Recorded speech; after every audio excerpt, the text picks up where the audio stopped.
ఇక ఎండాకాలం వస్తే గ్యాస్ సిలిండర్లతో జాగ్రత్త అని పదే పదే గ్యాస్ ఏజెన్సీలు వినియోగదారులను హెచ్చరించేవి. గ్యాస్ కంటే డేంజర్గా మారుతున్నాయి ఏసీలు. ఈ సీజన్లో ఉత్తరాదిలో ఎండలు 45 డిగ్రీలు దాటాయి. ఈ నేపథ్యంలో ఢిల్లీలో మాజీ ఐఏఎస్ ఇంట్లో ఏసీ పేలిపోయింది.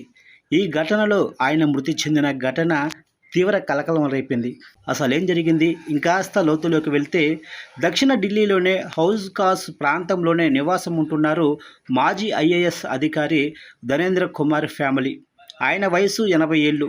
బుధవారం రాత్రి 11 గంటల సమయంలో ఆయన ఇంట్లో ఘోర ప్రమాదం చోటు చేసుకుంది.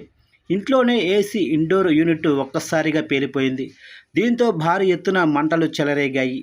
పేలుడు సమయంలో వచ్చిన పొగ పేల్చడంతో ఆయన తీవ్ర అస్వస్థతకు గురయ్యారు. ఇరుగు పొరుగు వారు ధనేంద్ర కుమార్ను సమీపంలోనే ఆసుపత్రికి తరలించారు. అక్కడ చికిత్స పొందుతూ ఆయన కన్నుమూశారు. తండ్రిని రక్షించే క్రమంలో కుమారుడు తీవ్రంగా గాయపడ్డారు. ప్రస్తుతం అతడు ఆసుపత్రిలో చికిత్స పొందుతున్నాడు.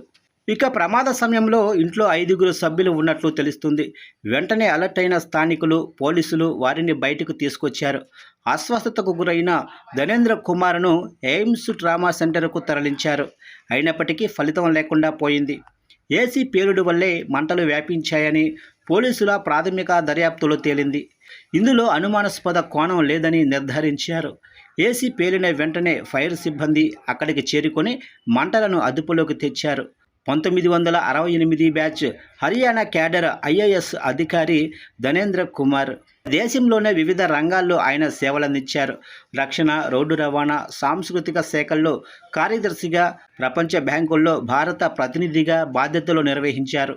2009-11 వరకు క్యాపిటేషన్ కమిషన్ ఆఫ్ ఇండియా సిసిఐ వ్యవస్థాపక చైర్మన్ ఆయన మృతి పట్ల పలువురు ప్రముఖులు, మాజీ ఐఏఎస్ అధికారులు తీవ్ర సంతాపం తెలిపారు.